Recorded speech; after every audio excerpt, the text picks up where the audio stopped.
Good morning. My name is Annika. I am 17 years old, and I am 5'1.5". I drink a lot of tea, and I listen to Christmas music all year round. Remember that. My sister is Ariana. She is an upper one, and she plays soccer. My parents, Pam and Sandy, have been married for 21 years. All four of us live in Oakville, and we all love Harry Potter. But what does that matter, right? Those are all just facts. Anyone could see that. So whenever my friends come over to my house and meet my family, I've gotten responses ranging from, "Wow, your family's so put together," to, "How do you guys get along so well?" And "You guys are all the exact same." Do you think that's the truth again? Another bunch of obvious facts? Well, on the outside, I'm sure it is.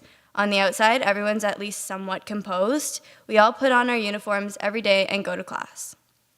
But on the inside, I know I can speak for myself when I say that I am a mess. I have a bazillion things running through my head at once all the time. So, today, I thought I would give you a peek inside my head. Because you couldn't be more wrong in assuming that me and my family are the same. They've helped me in ways that they don't actually know about, and in honor of Family Day long weekend, I'm going to tell you about how we are all so different, but how that's the best part about us. I'm the last person that should be telling you how a family is supposed to work, but here's how mine works. I'm not someone who talks about family a lot, and they're probably laughing at me for writing a whole speech about them because at home I'm known to be quite cranky. But who doesn't butt heads with their parents? Who doesn't get annoyed when their little sister steals their makeup? At the end of the day, your family is always there for you, loving and supporting you through whatever it is you want to do. If you choose to study business, like probably half the people in this room, or you want to go into medieval studies, or take a gap year even, your family are the people who have your best interest at heart, and they will support you through your wildest dreams and back home again. Don't get me wrong, I would love to teach you all how to live life to the fullest, but being completely honest, I have no sage advice, and that's just not me. So today, I'm going to tell you a story. Well, actually, I'm going to tell you 4. Story number 1, my dad was a sack boy. He graduated from St. Andrew's College in Aurora in 1987 at the age of 17. To put it nicely, he was a little bit of a prankster. Don't get me wrong, he was a really fantastic academic, but he pulled pranks every now and again and earned a little bit of a title amongst his peers. So, during the summer, his res didn't have air conditioning, so all the boys opened the windows. To keep the grass on the field in front of their house from drying up, they had a water sprinkler, and it wasn't your typical screw-on water sprinkler that you ran through in your backyard as a kid. No, it was more of a Civil War cannon that projectile-launched water like a fire hose.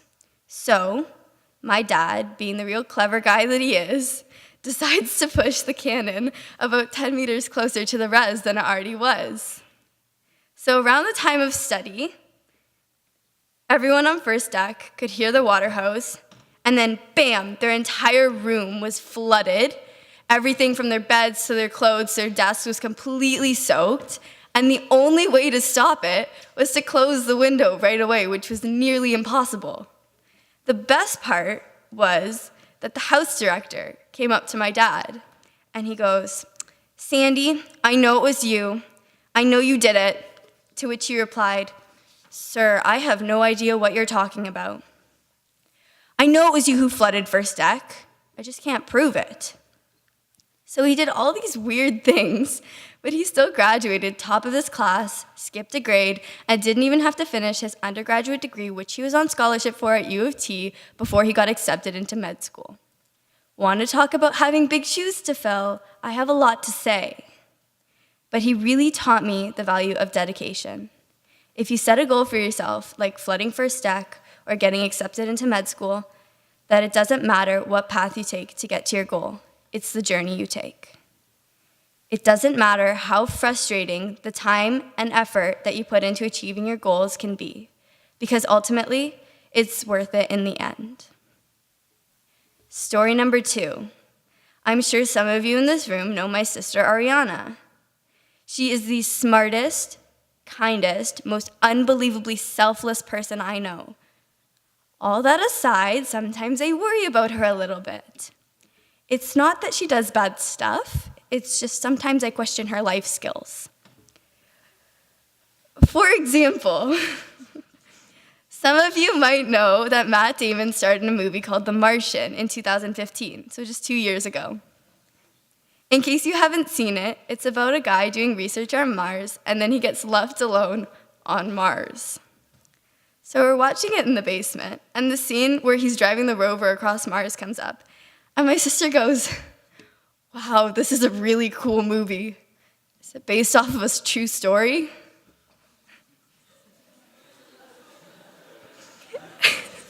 To which my dad and I look at her. We don't say anything, we just look at her. And I'm thinking, okay, we'll add that to the list.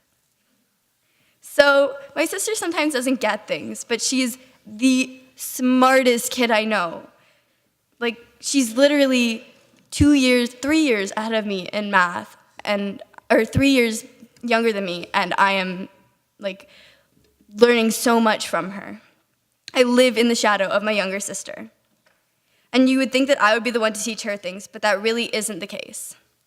Her having no life skills forced me to grow up and do things I wasn't always comfortable with. As a lot of older sisters do, I took care of her. In grade 7, I would always start dinner when we got home, and I would let her watch TV. But did she ever start dinner? No, I just taught her how to make toast not that long ago. But she truly teaches me the value of hard work. She is literally 1 year below me in math, and I'm 3 years older.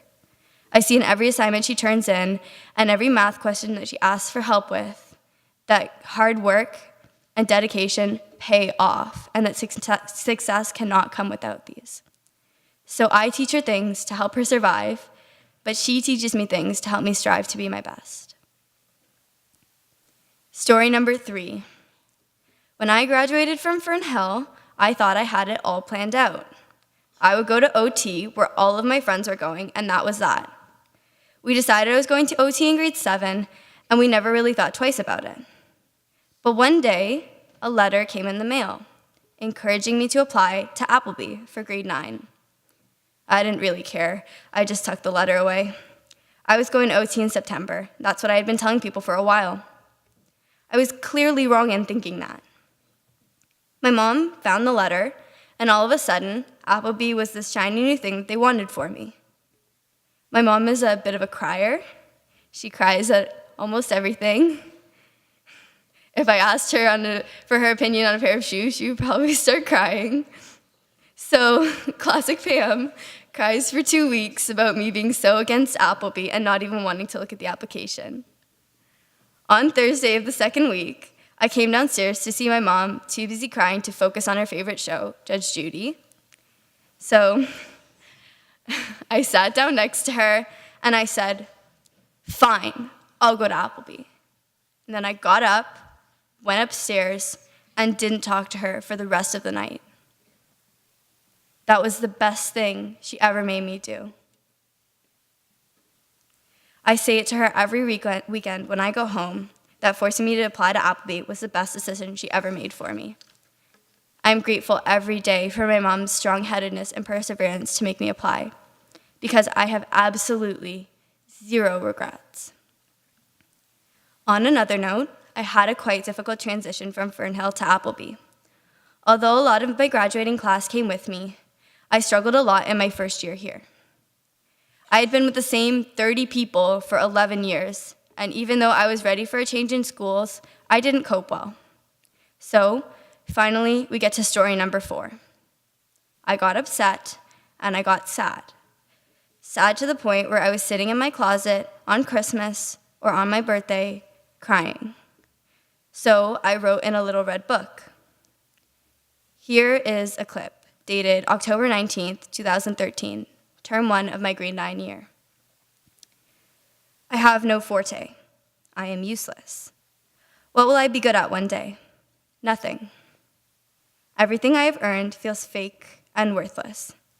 It is the cold, hard truth. It is something that I carry with me every day, everywhere.